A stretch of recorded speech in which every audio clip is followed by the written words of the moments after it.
Всем привет! Наконец-то мои руки дошли до дихондры. Вот так вот она выглядит.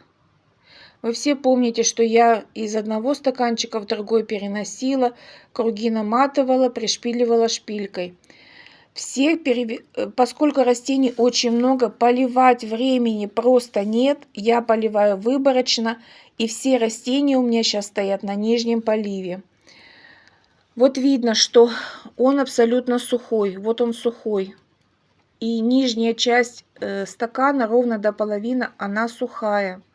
Здесь то же самое. Я сейчас налью тепленькой подогретой водичкой ровно 1 сантиметр, чтобы они напились. Здесь вот смотреть интересная история.